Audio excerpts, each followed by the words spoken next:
Dan, I got to tell you something. I dodged a huge bullet last week. Oh, my. Really? Well, that's good. Oh, my gosh. I was dancing on the minefield, and I didn't even know it. Was it a 50 caliber? How big of a bullet? I was playing with the piranha, Dan. I was standing at the edge of the abyss, and it was cold, and I almost fell in. Oh, wow. Yeah. Well, it's good you're here then. It's good you made it through. Yeah. What a learning experience, however. I tell you, I'll never make that mistake again. And are you going to enlighten us on the huge bullet you dodged? The mistake you almost made? Yeah. Well, our very good friend Adam from Hometown Acres. Adam. Yeah. I've known Adam longer than I've known you. It's like it's like when you say Toby from The Office. Toby. Adam. He lives an hour that way from my house. Yes. He lives on the wrong side of the border, but that's no reason to hold that against him, I guess. So Adam had done a video. He's an accountant. Again, let's just look beyond that here. And he did a video on his expenses. And gosh, I about fell on the floor. I about passed out when he showed his expenses, and that he expenses his bar and chain oil per cord. And I about fainted because that was a big blind spot for me, Dan. He budgets himself 13 cents of bar and chain oil per cord produced. And I never did that, Dan. Oh my gosh. How have I gotten this far? I'm sitting here waiting for this bombshell revelation and 13 cents a cord. Dan, don't make light of this. This is huge. I could have bankrupted Ohio Wood Burner because I didn't account for my I didn't account for my expenses, Dan. That is a huge blind spot. Holy moly. Hang on a second. That means, what is that? Times 1,000. If you did 1,000 cords, $130. Oh, gosh. Yeah, I lost sleep over this. I had to go back into all of my QuickBooks and all my slow books and my moderate books and made all of these adjustments. Oh my gosh, you can't believe that I just totally forgot to calculate that on a per cord basis. That is rough. Yep. Yeah. I don't even know how many cords I've done, so I can't even apply this formula. So I called up Adam. I was like, Adam, you got to help me out of this problem here, man. And what did he say? Did he give you some pointers? He told me to get a life. Did he send you a pivot table? Well, I went ahead and I took the entire week off of work to calculate this out, to make sure I had all these expenses properly. And I went back and made these adjustments of all of the cords that I've ever made. And of course, depending on which machine I use, because sometimes, my Yappa 405 doesn't oil at all. So then I got to account for that because that's a savings. Yeah. So my profitability goes up for those number of cords that my oiler wasn't oiling. Holy okay. Mollies. Yeah. I went through a lot of number 2 pencils, a lot of graph paper. But then after all that work and losing an entire week of sales and an entire week of sleep, I just realized that I had the exact same amount of money in my bank account than I did to begin with. So everything's okay.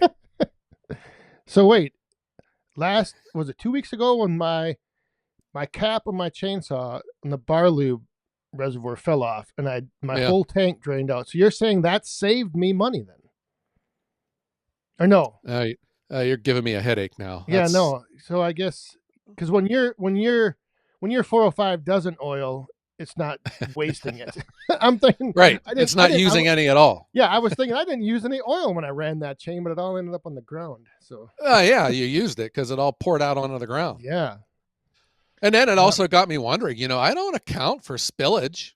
I always spill bar lube. When I fill up my diesel cans, I always spill some. These non-spilling spouts, I always spill stuff. I got to start accounting for that, Dan. Oh my Oh, gosh. we're just having some fun here. We don't want pencils being broken and thrown at your whatever you're listing on. Yeah, we don't want to trigger all you YouTube accountants out there. People are probably saying we're gonna be giving bad business advice again, but we're just having fun. 13 cents a cord, Dan. So here's how I accounted for that. Follow along because this is deep. Are you with me? Oh, yes. I go to the store and I bought a gallon of bar and chain oil for $9.99. Okay. Okay. And then I go to my my flow chart, and the first step is it says, "Are you an adult? Yes or no?" And I said yes. And then it said, "Continue on." There. Here I am. I spent $10. I had $10 in expense. Guess what? I accounted for it. Well, but how far away is the store you bought the oil from? How many miles? That doesn't matter. That was free. You traveled for free? Yeah. It's downhill. You had to drive back home. Uh-huh. How many miles round trip? That's downhill also. See, My car stalled and I coasted a long way, so it all canceled it out. I wonder if Adam figured that in. Like, where did he get that gallon of bar lube from? Did he go and buy it? Because then he drove somewhere. Did it just fall out of the sky? Did he pay for it to be delivered? Oh my gosh. The rabbit hole. Yeah. Yeah. I am so glad that we have accountants in this world because I'm not going to do that. I got better things to do. Well, I got to run a business. Yes. I've got an interesting question for you. Speaking about running a business. Yeah. I was thinking about something, and I know you are big into history. You're a little bit of a history buff, if you will, right? Well, only certain types of history. I only like the history that's happened in the past. Well, then this is right up your alley. Okay. All right. So I was wondering if we were able to go way back in time to the very first person to the very first transaction of firewood being exchanged for currency, what do you think spawned that interaction? Do you think it was the guy making firewood realizing how much work it was and that people would probably pay him so they didn't have to do it themselves? Or was it the person buying it realizing they didn't want to do all the work and they were willing to pay someone else to do it? Interesting. Yeah, I'll have to think on this one here. I recall a number of years back, there was this attempt to create an advocacy group for the firewood industry. It's called the National Firewood Association.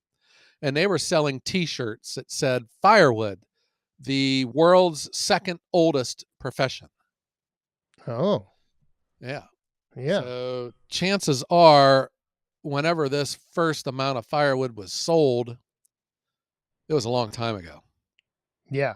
And it was probably a lot because I remember seeing something like people would burn like outrageous number of cords through a winter, like 20, 30 cords a winter because their houses were so, poorly insulated and it was just a small little wood stove, inefficient, and they just burn wood like crazy.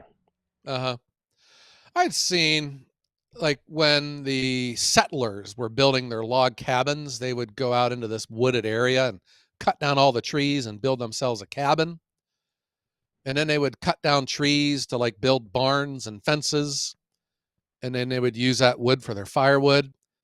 And over the years, the trees kept getting farther and farther away from their house to where they'd Yeah. have to Yeah. they'd have to move And move that's to where the how trees are. everyone the country expanded westward because they just kept following the tree line. Right. Yeah. But then when you cut down the trees, that makes it easier to put in a farmer's field and grow stuff too. That is true. Yeah. Yeah. I would suspect, Dan, that the first agreement and exchange of firewood was probably bartered. Like, Yes. I Yes. have a bunch of chickens and I got too many eggs, and someone else says, I got too much firewood. It's all in my way. And someone says, hey, how about let's trade some eggs for firewood? Correct. I envision that as well. Uh-huh. That it started off bartering with those who had excess of one thing, lacking another thing, and Yeah. exchanging. Yeah. Well, the economy is based upon need. I need X. I need this. I need that. I need this done for me. Yep. I would have to think that it would probably have been the first person, because there is a level of physicality to firewood. And just face it, some people can't or don't want to or got better things to do, and they would rather trade something that they do have that's of value to a person who has firewood that could have used it. Mm-hmm. Yeah, I just envision that somewhere along the way, there was that thought process of, hey, the realization of how much work really goes into firewood and how much firewood you need, and then determining like, oh, yeah, I could offer this, or I could, because like part of, like, I'm sure your business, part of the model is, what problem are you solving? Like, what can you solve for your customers? And your Uh-huh. customer needs firewood. All right. Or was it the other way around? Like, people needed firewood and they needed to find who's the biggest sucker in town that will go cut this tree down for me. Yeah. Probably someone that had a cabin and had too many dead trees leaning over the roof, like called up a buddy and said, hey, if you cut down this tree and risk your life and clean it all up for me, you can keep the wood. Yeah. Yes. Uh-huh. Yeah, I don't know. I was just an interesting thought I had. Like, Mm-hmm. what do you think was what sparked the very first firewood transaction? Yeah. While I can't I'd have to take some more time to figure this out, but I can guarantee you one thing. I bet you I'm correct about this. That the first time that a cord of firewood was sold for cash, it was probably the same dollar amount as what it was sold for yesterday. Is what you can find it on Facebook Marketplace right now for. Yeah. Yeah. Probably the person that bought it was like, holy cow, this is a heck of a deal. What? You want $80 for this cord? Yeah. 300 years ago? Yeah. And then I bet too that the guy who was making all this firewood, he probably started making his own tools too. He finally learned real quick that like a big maul might work better than an axe. So then he starts selling mauls, and then a number of people start complaining that that maul's junk because it splits the wood too small. Yep. Yeah. Oh, yes. Uh-huh. I saw a complaint on a vertical log splitter. The guy says that splitter's junk, it splits the wood too small. And someone else replied and said, buddy, you can split it any size you want. Right. Yeah, that's up to you. That's Uh-huh. not the splitter. Yeah. When you think about living out on in the great unknown out there, with Western expansion and these families, I mean, they would just pick up and leave the city and go out and build a cabin. They said goodbye to their family and never see them again. There's no telephone lines, there's no internet. You got to do everything for yourself. I would think it was just only a matter of time, but some people, they got skills in doing this and others got skills in doing that. And that's where the economy started. Yeah. Yep.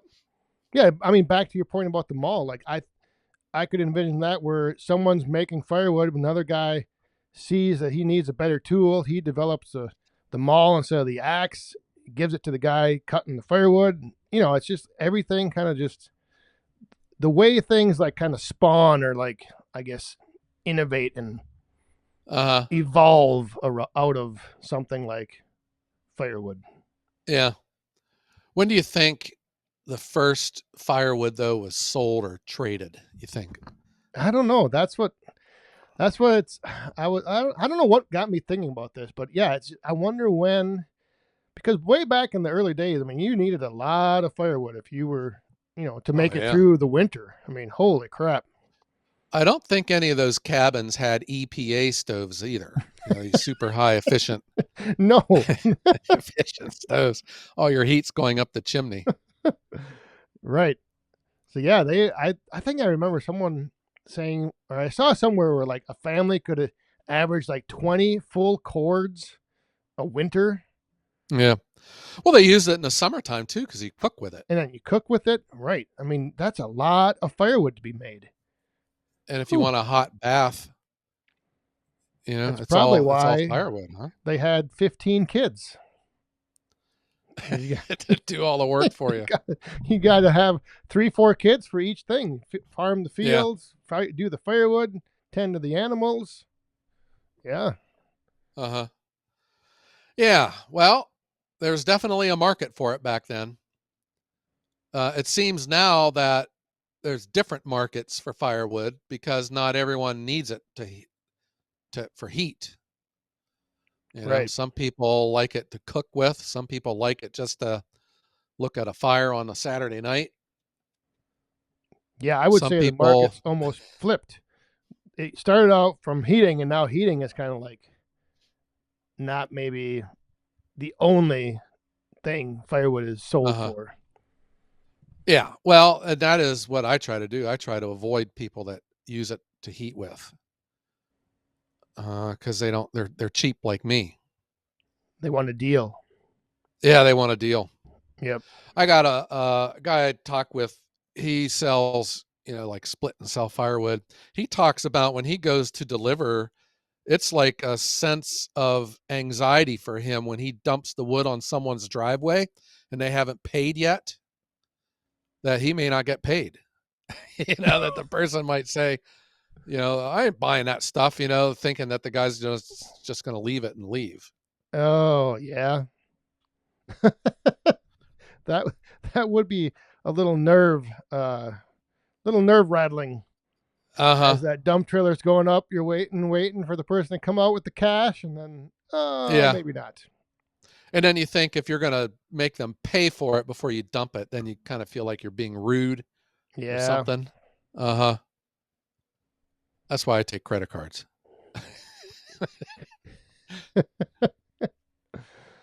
But how many cents per cord do you lose in transaction fees? Well, so that's a knowable number, and I know exactly how much I spend on the service that I use, the exchange rate. But I would point out to you that I ask more for my firewood, and taking credit cards plays a role in that.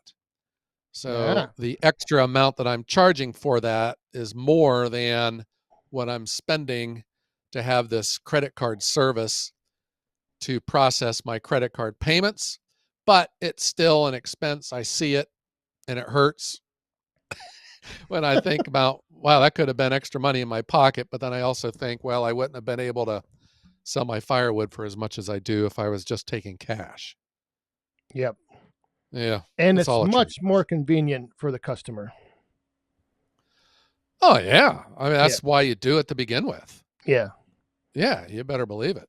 Especially when, I don't know, not everyone carries around $250 in cash in their pocket. And, but it's easy just to swipe the credit card. Yep. Uh-huh. I mean, do you spend cash when you go into town?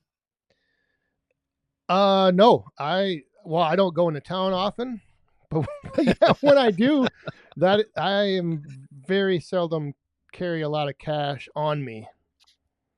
I don't know. I know everyone's kind of against that whole trend and moving towards cashless transactions, but I prefer the convenience, and I just don't have a lot of cash I carry around. I don't know. Yeah.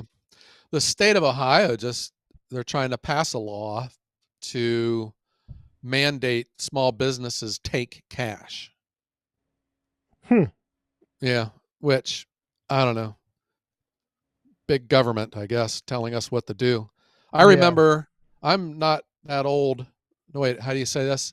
I'm old enough to remember when the government was saying, let's get off the backs of small business. But here we are. Yeah. I also wanted to thank you, Dan, for mocking me in your video. I wasn't going to bring this up, but yeah.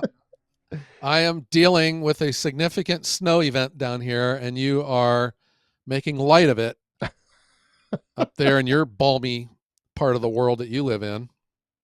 The interesting thing, though, that I discovered with that video, two things. Number one, hardly very many people made it to the end to realize what I was actually doing.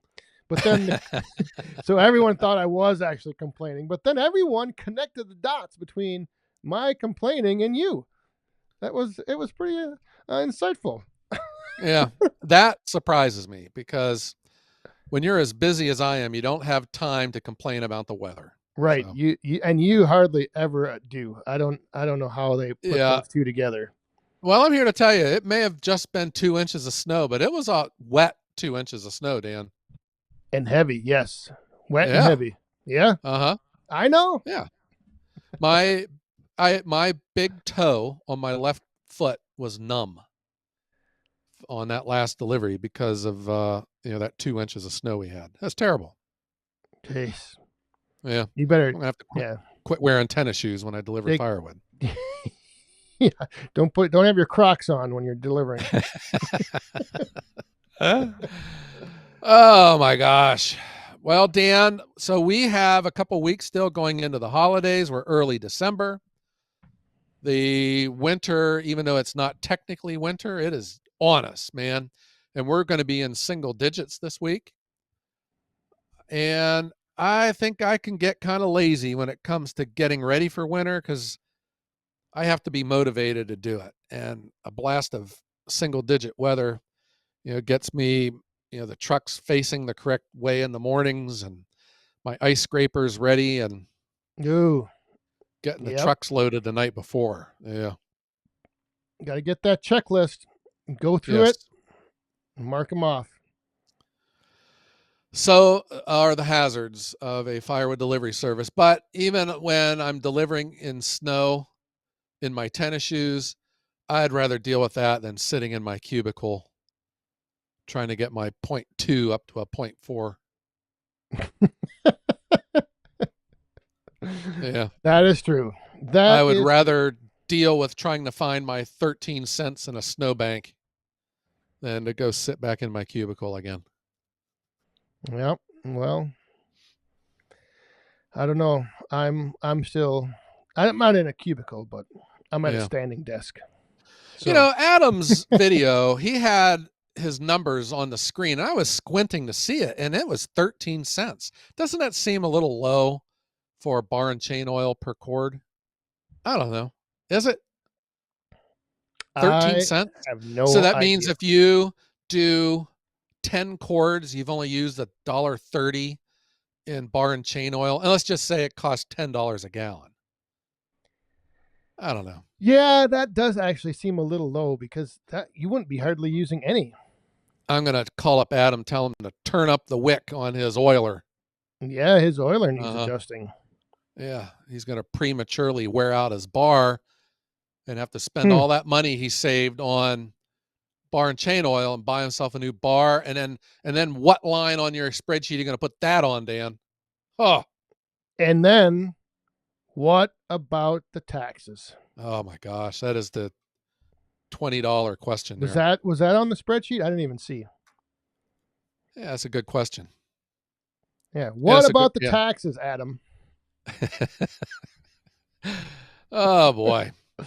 All right. Well, Dan, we better wrap this up before we're gonna have a 6'5" club coming at us. Oh boy. All right. Well, Dan, let's tell everyone out there and our good friend Adam, thank you for tuning in to the Wood Hounds Podcast, the #1 firewood podcast in the world. But let me also say this, Dan. Strike up the band. Boom. There we go. Band struck. Thanks for tuning in and hanging out with us for one more episode of the #1 firewood podcast in the world. Yeah. All right. So, Dan, let's tell everyone out there to be sure you account for 13 cents of bar lube. That's correct. Because if you don't, you will go bankrupt.